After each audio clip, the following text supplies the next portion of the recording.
And we are, as a people, inherently and historically Wake up! opposed to secret societies, the secret oaths, and the secret proceedings. The show that asks questions about why we don't ask questions. What the hell is going on? This is Conspiracy Queries with Alan Park. Welcome to Conspiracy Queries with Alan Park. It's a radio show about conspiracies and theories of conspiracies, and I'm Alan Park. I'll be asking most of the questions. Sometimes people ask me. I hope you're doing well right now. This is going to be a pretty interesting show. We're going to go in depth with the research-based work of my guest today, Jon Rappaport.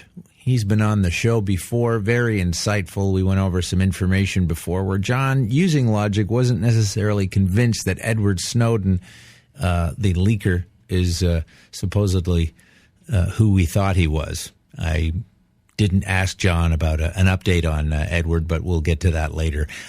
Regardless, lots of great stuff on the show, and I should be so bold as to say this show, if you follow it to its maximum potential, can actually help you think better. So come back after the break and find out how that can be. Jon Rappaport is with us. Guess what? He was with us last year. Great guest. A lot of good feedback. John is on the line. John offers a very it just makes so much sense when you read what he's got going on there after taking in some of the mainstream media. John's, I find, very funny when he'll take something from mainstream media that's absolutely ridiculous, and then he's been known to do a parody of that and make an equally alarming story, or even more so, and then he has to suffer the slings and arrows of people that are mad that he's writing this because they don't get that he's being sarcastic. But John is a hell of a researcher. He has a lot of information, and he is in California, so I'm jealous. John, how are you? Very good, very good. It's kind of cold here today, but probably nothing like what you're experiencing. Sure. What does that mean for you, kind of cold? What does that mean? 55. Okay. Yeah, you'll get over it. Yeah. Yeah. Mm-hmm. Hey, John, I noticed I wanted to have you on the show because we had a great time with you last summer, whenever it was, and a lot of great information. And we talked a little bit at the end of that episode of your, I don't know, is it a life work? The Matrix, Exit from the Matrix, the works that you have done that are basically self-improvement courses and imagination awareness courses and unlimited potential. But you have a very different, this isn't like Anthony Robbins or some kind of strange huckster. You've got like solid, logical, and a course on logic. And I really think it would do the listeners a great service to hear much more about the individual segments within your two great learning tools, if you're okay with that.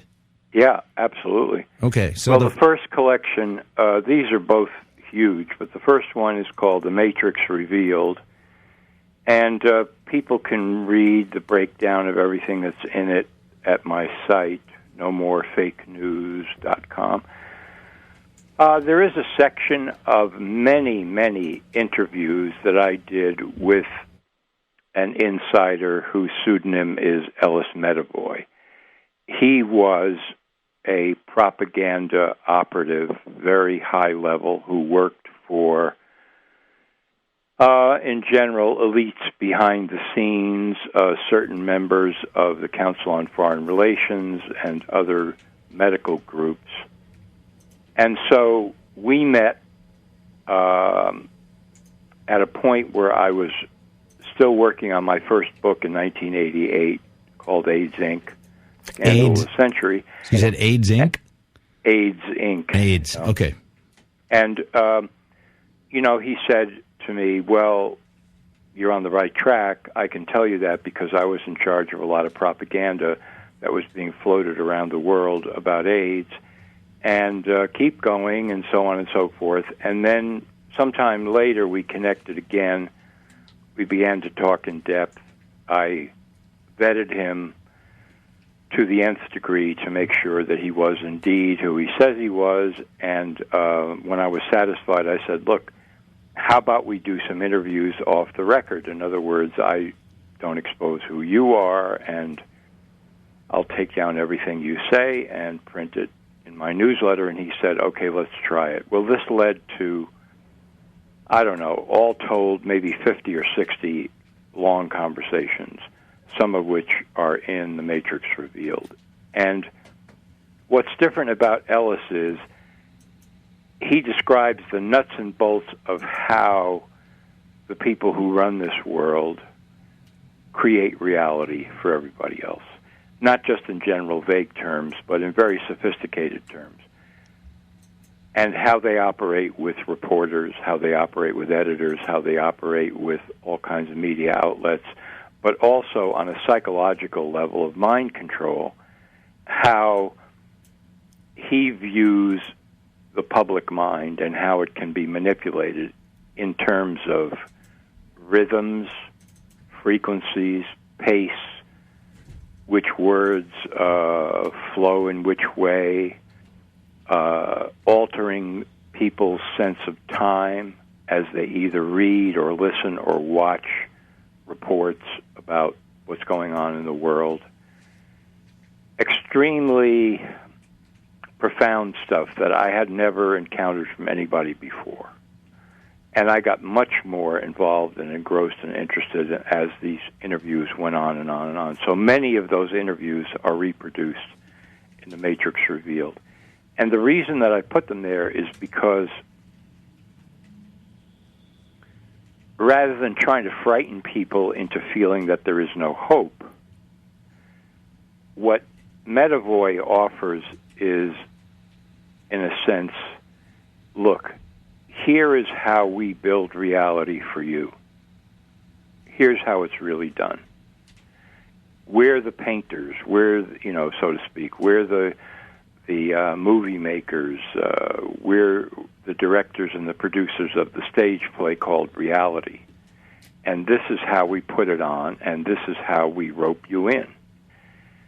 Well, the implication, which he was very aware of, was that the individual is completely capable of creating reality as well for himself or herself. And if you understand how reality is being created for you, you have a much better chance of creating the reality that you want. And since he reformed himself and realized that he was off on a course of extreme evil and retired, he wanted to somehow expose this in some way as to what he was doing with that hope in mind. So that makes up one mega section of The Matrix Revealed. Okay, John, let me ask you, when you say you vetted Ellis, and I've read a lot of this stuff already, it's really amazing. What did you find out about him? I mean, without giving anything away that you have a trust, perhaps, but I mean, what was he? Was he an interloper who was kind of a bit of a spy for the Illuminati, or was he a willing participant? And what kind of... Oh, no, he was a willing participant. I mean, he was a hired gun. That was his work, his life's work. He was quite happy to be doing it at one point, or for a long time, because he had such a low opinion of the human race that he felt that the only way that the world could survive is if populations were put under extreme control. So, that was his dedication to that mission. And one of the ways that he functioned was, as he described it to me in great detail, he said, I rarely talk to reporters. He said, but I know who their reliable sources are. He's now talking about big-time mainstream reporters. He said, I deal with their reliable sources. And I nudge them and move them, these reliable sources, over into seeing things my way, into taking a certain position on key issues like, what is the medical cartel really doing to people? What about globalism? What is it? Where is it really going? Et cetera, on the major issues of our time. And he said, I influence reliable sources in different ways so that when reporters contact them, then these reliable sources feed the reporters the information that I want them to feed them. Yeah. So he was like 2 levels at least removed from the scene, and he had a very accurate picture of the way mass media work. And so he was able to change, alter, transform all sorts of stories into exactly the way his handlers wanted him to. But he worked as an independent. He would receive an assignment. Okay, here we go. We want to present a certain view about AIDS or about globalism. And this is the bottom line that we want people to believe. Or global warming or climate change or any carbon of those footprints. kinds of subjects, yeah. Sure. He did tend to specialize in science, but not only science, And go, do it. And he would do it, and he would be on a handsome budget, and he would have free reign, and he had other people that worked for him. And his job was to make things happen, and he did. And in fact, he would sometimes see how a story that was counter to the vision that he wanted to present was starting to break out in major media. And so one of his jobs was to put out fires, to discredit people who were starting to appear more influential than he wanted them to be. And one of those people was Dr. Peter Duesberg, who worked at UC Berkeley, who had written a very compelling piece in 1987 in which he stated, there is no reason to believe that HIV causes AIDS. Well, this would have upset the global apple cart on a whole agenda having to do with AIDS. That's, I could talk about for 3 hours. And so Medavoy's job became, I've got to make sure that this guy Duesberg is totally discredited, is made to look like a complete conspiracy theorist, a wacko, a crazy, that nobody will listen to. And in fact, that's exactly what happened to Duesberg. His lab was taken away from him at UC Berkeley. He was renowned as one of the great molecular biologists in the world, and eventually it all came to students are advised not to study with Duesberg because this could taint their later careers. So, this is how he operated. Sorry, and what was the plank that they said Duesberg was guilty of in order to strip him of his credibility?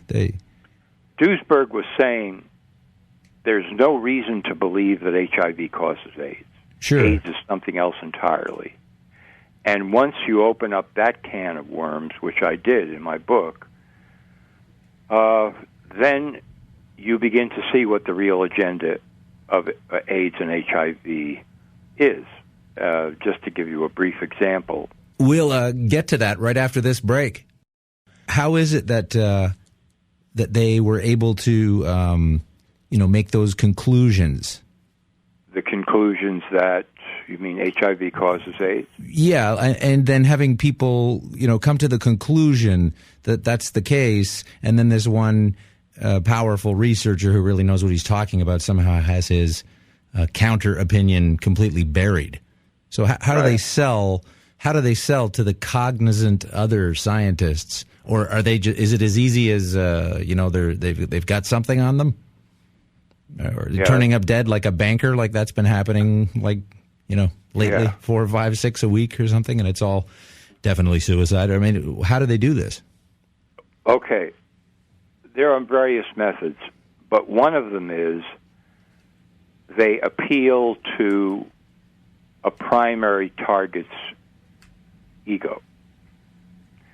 I'm now talking about a researcher, for example. There were a few researchers who were extremely well-funded in the middle 1980s, or the early 80s, actually, to come up with, what's causing AIDS. Well, in order to come up with that answer, HIV, they had to be lying through their teeth and cheating and faking research and doing all kinds of, just criminal stuff. But the payoff was that whoever got to the finish line first and had his conclusions accepted, mainly by the government, would stand to make millions of dollars, celebrated around the world, enormous prestige, et cetera, et cetera. And so these people were kind of preyed on, you might say, but in a sort of a positive way, like, look, you've got to get to the finish line here. What kind of research do you have that looks promising? Oh, well, I don't know. I've got this, but it's not really conclusive. No. You don't understand. If you don't forward your research, somebody else is going to get there first. So let's have a conversation. Let's sit down and talk about this, And eventually, that person, that scientist, would be won over. And he would say, the hell with it. This is as good as anybody's going to do, or he would rationalize it somehow to himself. And then all of a sudden, you had Luc Montagnier in Paris and Robert Gallo at the National Cancer Institute saying, we found the cause of AIDS. And then you had a press conference on television. No conclusive research ever published on the subject, where the United States government essentially rubber-stamped that in 1984 and said the cause of AIDS has been found. And then overnight, all the funding for all the research on the question of what causes AIDS was completely canceled and dried up.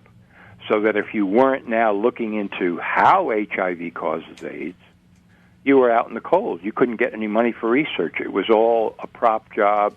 It was totally manipulated from start to finish. That's how it happened. Wow. Okay. And again, Ellis, was this like an NSA operation? Or Ellis Medavoy. Yeah, was he was it NSA, CIA? Primary operative in the field of trying to convince and successfully convince the planet that all you had to think about when you said AIDS was HIV. Yeah. AIDS, HIV, HIV, AIDS. They're synonymous. To weld that into the public consciousness, the government consciousness, the scientific research consciousness, the media consciousness, so that nobody could doubt it. And if anybody did, he would be called liar, conspiracy, lunatic, wacko, crazy, whatever. Yeah. It's pretty difficult to round up people who are accurate in their calling them on this, such as yourself, and the very little relatively exposure that you get. It's not like no one knows they're up to this stuff, but just everybody doesn't want to believe it. I guess there's a Super Bowl to watch or a Grammy to follow or something. Yeah, well, this is especially on a question where everybody seems to be, totally in agreement, and it becomes entirely politically incorrect to disagree, like HIV and AIDS. I mean, you're not just talking about some little issue here. This is like, a $1 trillion issue, and there's all kinds of social agendas connected with it and politically correct things to say. And so he was one of the guys that was key in making all that happen, and also making it very difficult, if not impossible, for anybody with a counter opinion to get into the mainstream with it. So this is, it's gigantic when you back up and look at it. And when I did, it took me, a couple of days to really come to terms with it, that this could be one of these gigantic propaganda operations. Yeah. And Ellis told me, the nuts and the bolts of the whole deal and how he did it and what he did, that would just absolutely hypnotize everybody. So basically he was offering you a deathbed confession type of thing? Or in a sense, many of like them? a reformed drunk, I'm not doing this anymore. I've retired. I'm out of the game. I'm not telling, nobody can know my name. But here's how you do it. Here's how it's done. This is particularly insightful, rare information. So that's just merely one sliver of one component of your information. Yeah. In the Matrix Revealed. In the Matrix Revealed. So Ellis has some great deep insights for us. And I wanted to ask you specifically about that. The concept of, we all make our own world. We create our own world. So the way I see it, I guess I've created a bit of a mess. Seems like I got a lot of problems all over my little planet here. Is it if it's true that we're making our own way and things are very problematic with war and a lot of the geopolitical stress, is that because we're just doing a poor job of collectively imagining a better place to live? Yes, but also it isn't just imagining it. I mean, I'm not selling some little trick of manifestation where you snap your fingers and everything changes. This is about living a completely different kind of life. If a person begins to live through and by imagination and creative force, then he is going to develop a vision that's very powerful about what he most profoundly desires. And then he is going to work to make that into fact in the world. And if you have a number of people doing this, it becomes extremely strong. It's not just sitting there meditating on something or thinking in a different way, but it starts with understanding that everything that we've been taught about psychology and the way the psychology of the human mind operates is either completely false or is only based on the ideas of Pavlov, which are the conditioned reflex. Something happens to you, and then you do this. Something else happens, and then you do that. That is completely irrelevant to what I'm talking about, because way more powerful than that could ever be is the creative force of the individual. But the individual has to be able to get himself together to live through and by imagination and find that vision of what he most profoundly desires and then commit himself to making it happen in the world.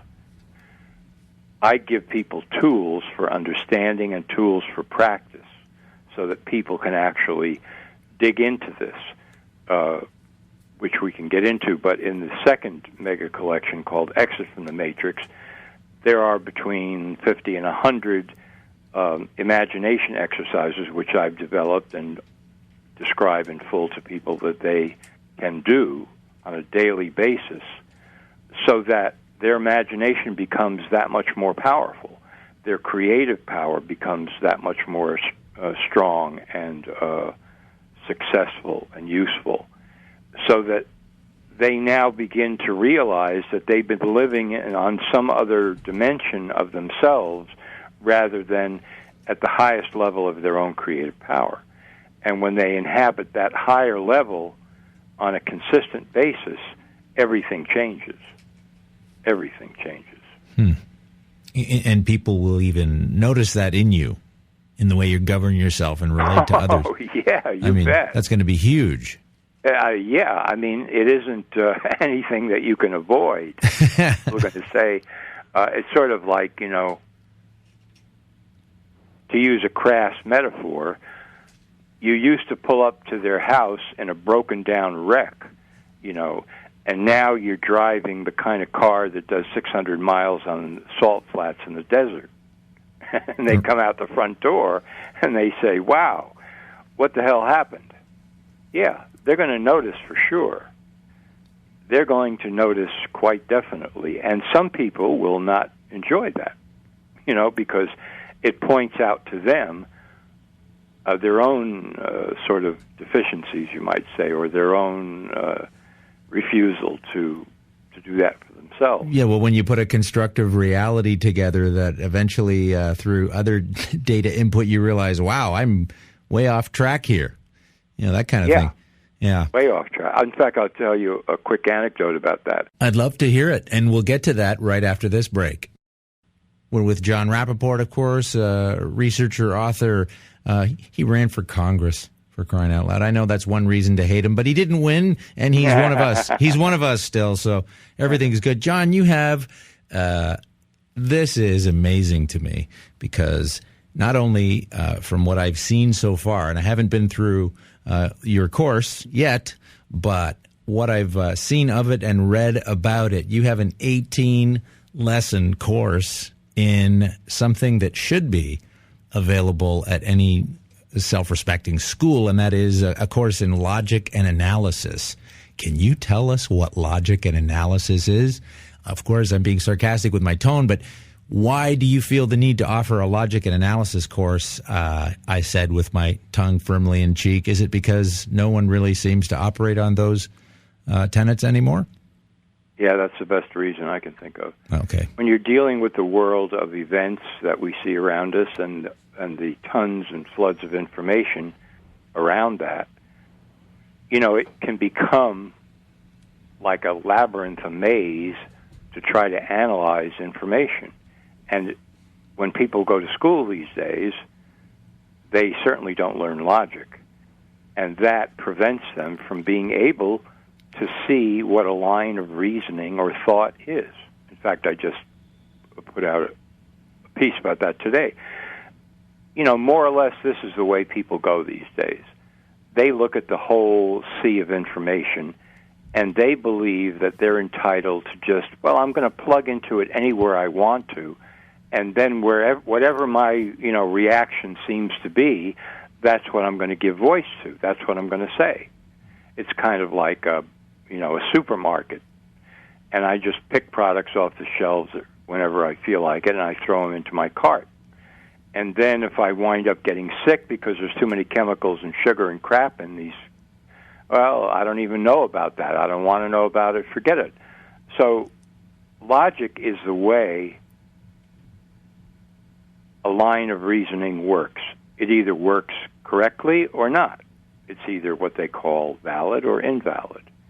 And by understanding some of those principles and working with examples in this course, a person gets to become much more familiar with actually analyzing an article, a report, a book, a video, or whatever, and can say, wait a minute here, hold on a second. There's a flaw there. There's another one over there. It's about finding mistakes and flaws.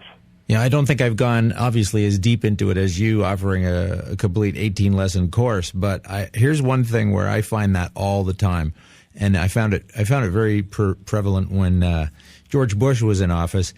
There would be a tape that would turn up somewhere, purportedly from Osama bin Laden, whichever photographic representation of him you fancy, however you want to match them up, and they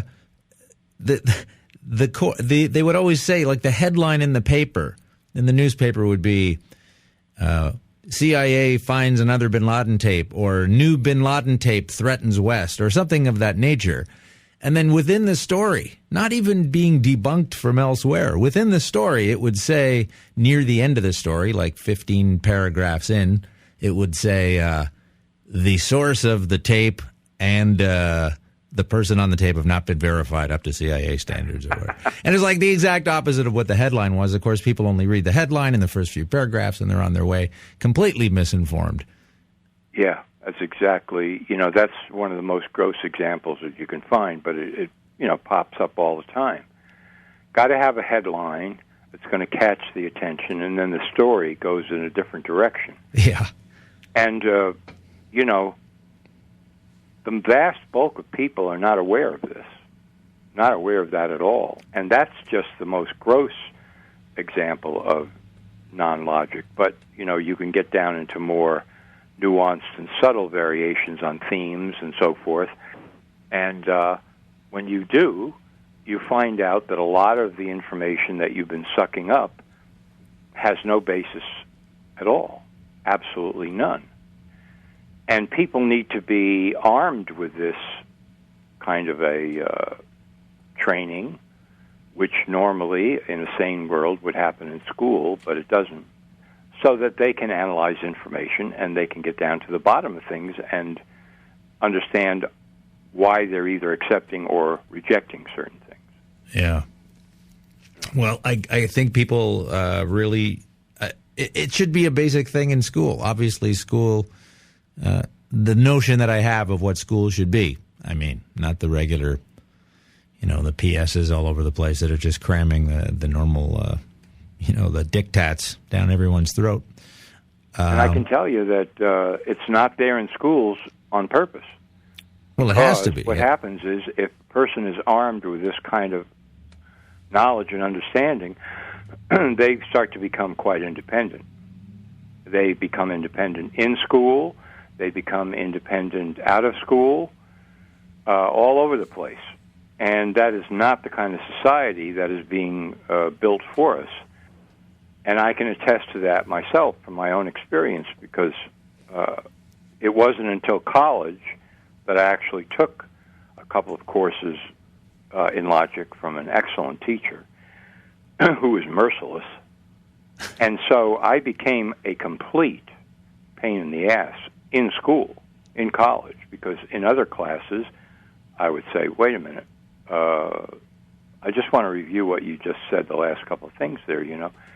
And people began looking at me askance, like, this is not supposed to happen. You're not supposed to be able to point out that I got from A to B through some surreptitious, bogus way. And but that's good. That's what you're trying to do. You're trying to make people who are independent, who don't care so much about what other people think, because they can actually analyze things themselves, and that's what logic does for you.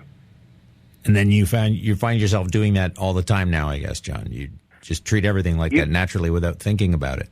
Yeah, you can turn it on and off. It's not something that becomes an obsession. It's not that you are, screaming at everybody all day or anything like that, because you don't have to.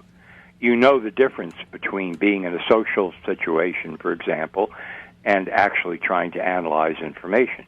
You know the difference between having a conversation at a party with 6 other people, half of whom are, already drunk, and actually reading a book and making notes because you want to write something about it, or you want to be able to understand a certain key issue.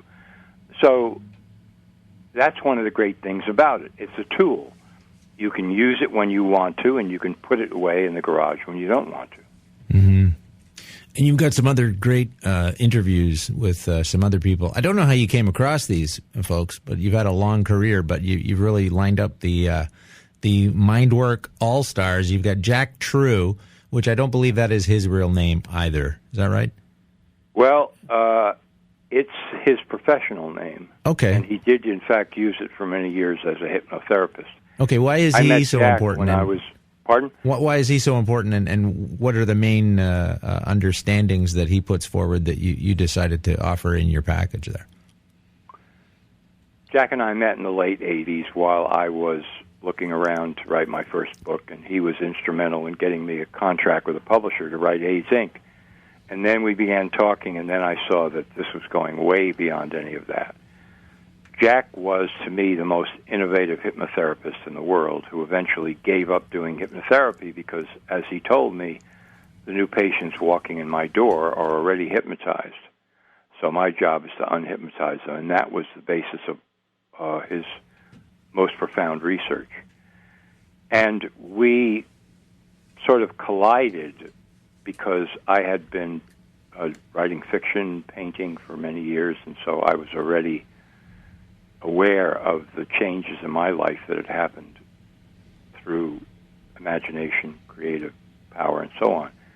And what Jack was doing with his patients was he was getting them to access their sleeping imaginations.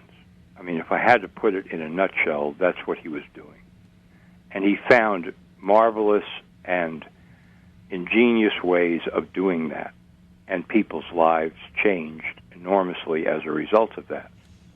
It's as if, and it not as, this is really the landscape of consciousness. Jack would say, look, there's a part of your consciousness where you're just sort of thinking ordinary thoughts, and you are living your life, and you agree with this, you disagree with that. There's a certain amount of automatic reaction that's taking place and whatever. But there's another whole layer above that, which, is enormous and unlimited, where you could be creative and you could be tapping in and accessing your imagination. But the problem is that for most people, they don't want to go there. They don't really want to know what that is.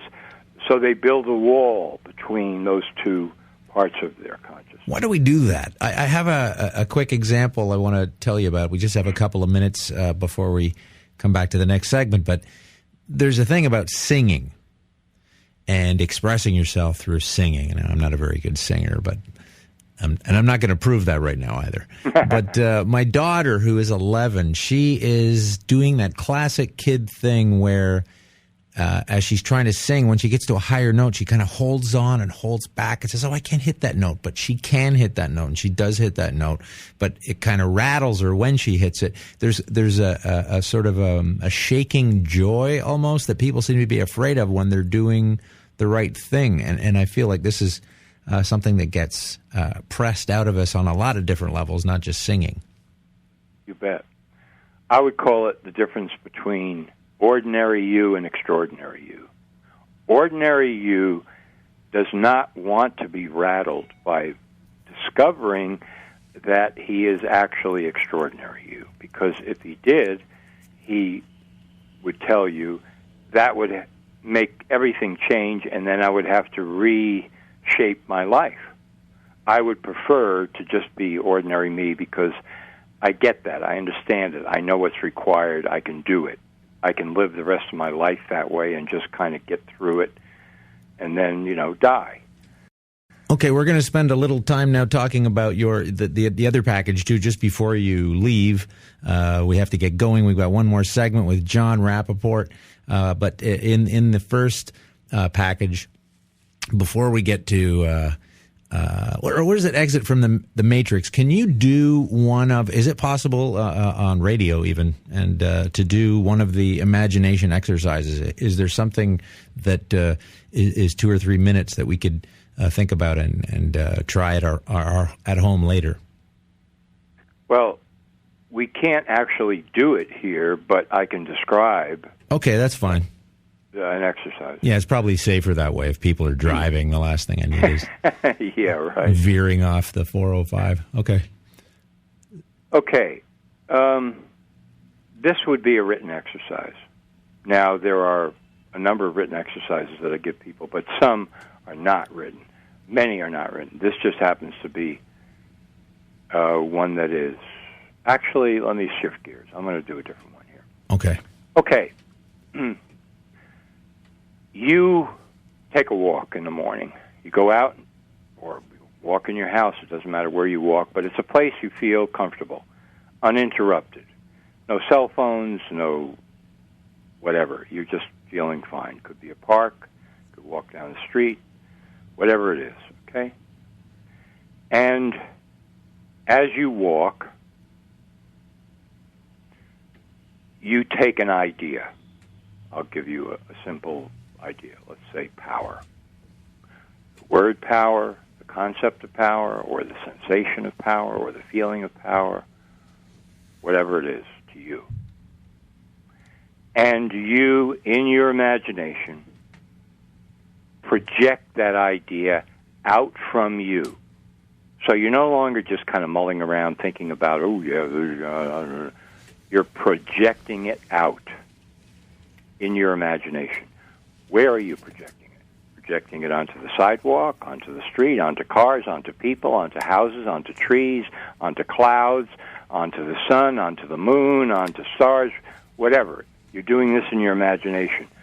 But you have to get the notion that your imagination has the potential to go out from you into the world. It isn't just all in your head, as the psychologist might try to have you believe. You can actually do this. And so you do it for 5 minutes or so. You just keep walking, and as you walk, you project with energy in your imagination this sense of power or idea of power outward from you. Boom, boom, boom, like that. You do this for 5 minutes a day for 3 weeks, and you're probably going to notice something.